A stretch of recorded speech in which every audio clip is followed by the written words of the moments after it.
Hello everyone and welcome back to the Newcastle United Save. You catch up with us here on the brink of our cup final. However, as you've probably noticed, we have relinquished our lead of the Premier League. Liverpool have come back from, I think it was between 3 and 6 points down for most of the season. They've come back and taken hold of first position, albeit with extra game played. As you can see, their form recently has been absolutely ridiculous. Just a sea of green and big wins as well. A couple of 5-1s, 4-0, 3-0s.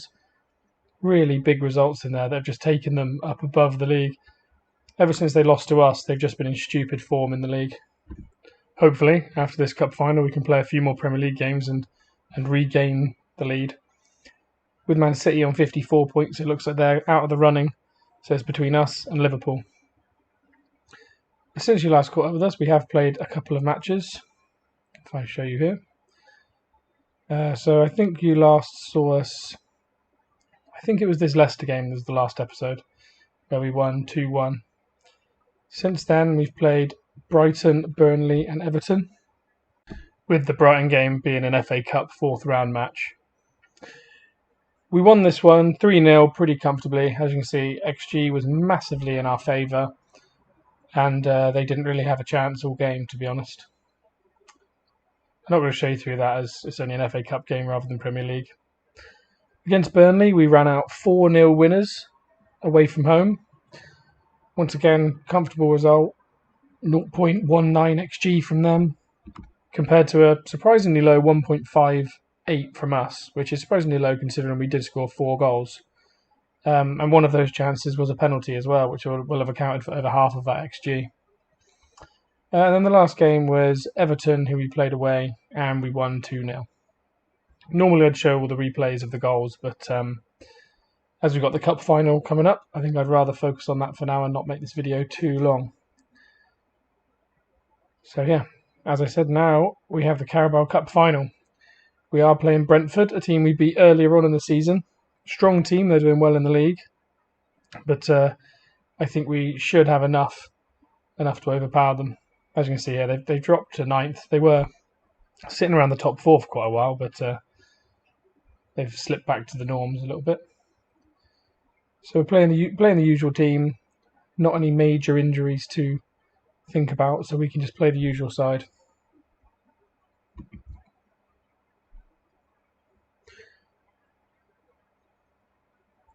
Give the team talk here. Tell everyone to go and show them what they're all about. This is our strongest side, so there should be no excuse if we don't win this. I'm going to tell them all I have faith in them. We've got everyone fit and firing. We've got good form running up to this game. We've still got good players on the bench, like Wilson, Edwards, Fraser. So we should have enough to win this game. Brentford playing a very defensive formation with their 5-3-2. Hopefully it allows us spaces to get into and control the game. They're saying that they do burst forward as Chambers. Chambers obviously brought in recently to be our new right back. Bit of miscommunication with Kunde at right centre back, and it allowed them to get in. Thankfully, Dubravka did really well to save that. I'm not sure what to make of our keepers, as at the start of the season, Carl Darlow was playing fantastically well. Dubravka then came in and kept loads of clean sheets without really having to do anything, and I wasn't sure if it was the defence. Kunde there almost scored. I wasn't sure if it was the defence doing well or if it was the keeper. I suppose it's probably a bit of both. But he's been decent without being spectacular. Corner coming in there, and Janssen's appealing for something. And they're doing a penalty review, so I assume it's some kind of holding or a push, and it has been given. Not an ideal start after 17 minutes for Brentford to have an opportunity here to take the lead with Marcus Force, who keeper goes the right way, but the keeper can't unfortunately get there as he slots it into the bottom corner. I'm going to encourage them here as the morale is really low, particularly from our attackers. Not good to see.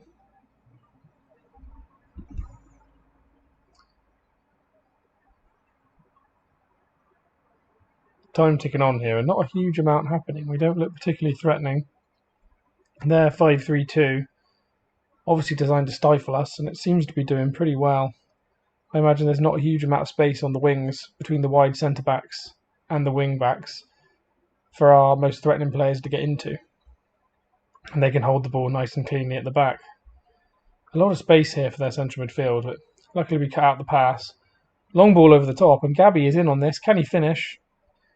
And so often has been this season, one-on-ones seem to be our issue. We just can't put teams away. That was Gabby there on his favoured left foot all the time in the world and couldn't put it away. Frustrating, but we'll move on. Neres here with the ball. Can he get to the byline? He can. Whips it across. Pinnock gets up and gets it away. The highlight's still on running here, though, so perhaps we'll have another chance as Rice plays it wide to Neres again, who once again tries to hit the byline. He's been fouled. Will we see the free kick? We will. Free kick comes in. Ejera clears it away, and that's the end of the highlight. Not sure why that ran for so long. There's not a huge amount happened. Corner here then from Neres. Niakate gets up, and that's us back in the game. Brilliant, brilliant header. So often this season he's come up trumps and won those headers, and brilliant, brilliant signing. If you're doing a save like this, even if it's not the £200 million of Newcastle, any other Premier League save, to be honest, other than maybe top four, I'd definitely recommend bringing him in. You'd probably get him down to about £7 million, which is really, really an absolute bargain. It'd be silly not to take it if you needed a centre-back. Right, game's level at half-time and level on the stats as well. We haven't been brilliant, so I'm going to tell the midfield I'm disappointed with their playmaking. Hopefully we can create a few more chances and take the lead of this game.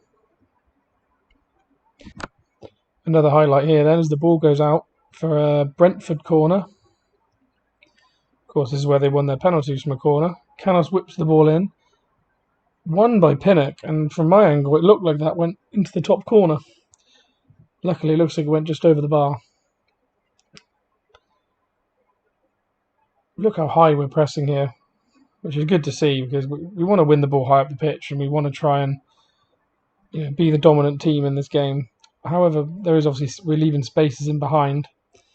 But unfortunately the high press doesn't come into anything here. As Brentford pick the ball back up and play it around. Ball gets attempted to go over to Force, but it gets cleared away, and Neres steps inside. Willock picks up the loose ball. So Maximan hits the wings and looks like he's going to push to the byline, but he actually crosses a little bit earlier. Gabby goes for the header and goes down, and we might have a penalty of our own here.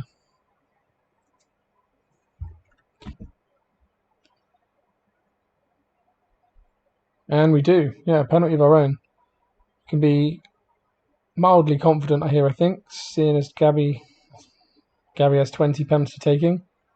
And he does the business for us once again, and that's us 2-1 to the good. Another great penalty with a player with 20 penalty taking. You expect him to score 99% of the time, and thankfully he does that for us here.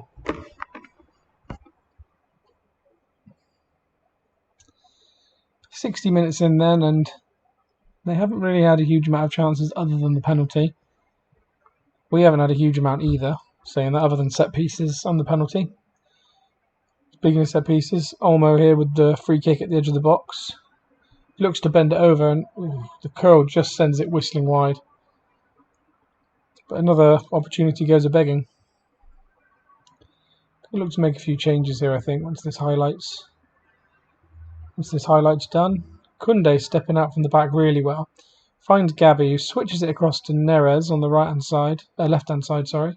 He cuts it back to Gabby. Lovely quick interplay between him and Gabby results in a shot that gets well saved by the keeper. Another flurry of chances from us as the corner comes in, and Niakate, for the second time this game, gets up and heads it into the back of the net, although there appears to be a hint of offside. So let's see what's decided here. Well, I didn't get to see what the decision was, so I assume, the goal's been given. Very strange. I'm not sure what the offside was for, as Niakate won the ball in the middle of the box. Maybe there was a player stood on the goalkeeper. Going to make a few changes here. I think I'm going to bring Fraser on the right wing. He's been good whenever he's came in for St Maximin. And I'm going to bring Kraft out on the right, as Chambers has got a yellow card, and we don't want to get a red card and throw this game away when we've got one hand on the trophy already.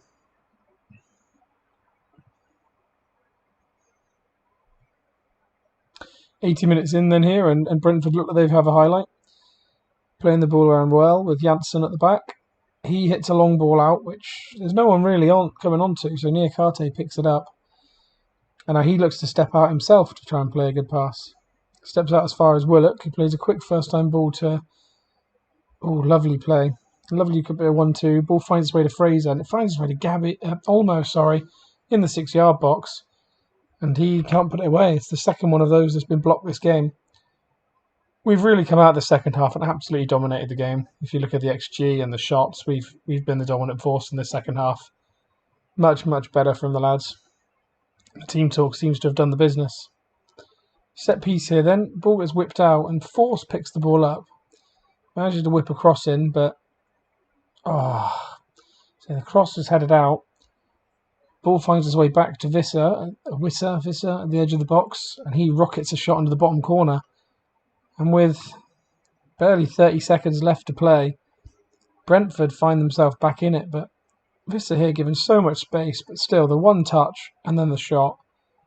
Brilliant finish, but now we've found ourselves in a situation we didn't really want to be in, where we've got to cling on.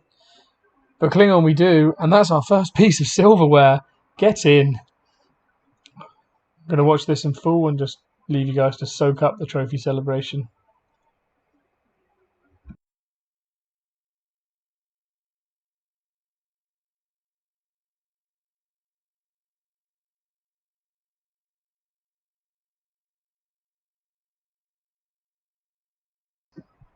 How long in real life have Newcastle fans waited to see this?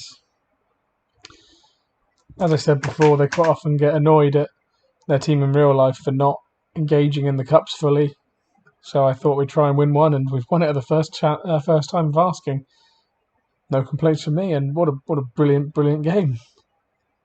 We've played better games, of course, and been more dominant, but no complaints for us getting that home in the first time of asking, and the lads stepping up in the big games. If I click through this quickly, hopefully we'll have some good news articles relating to that. So board delighted, 4 years ahead of schedule to win a domestic cup. It's always good to see, gets us higher board support, although I think I actually have A+ support at the minute for how well we're doing. Newcastle win the Carabao Cup, there we go. Niakate, man of the match, 2 goals. Brilliant job. So I'm going to leave it there, and hopefully I'll catch you all on the next episode, where we'll continue our push to try and win the Premier League title. And I wish you all a very good day.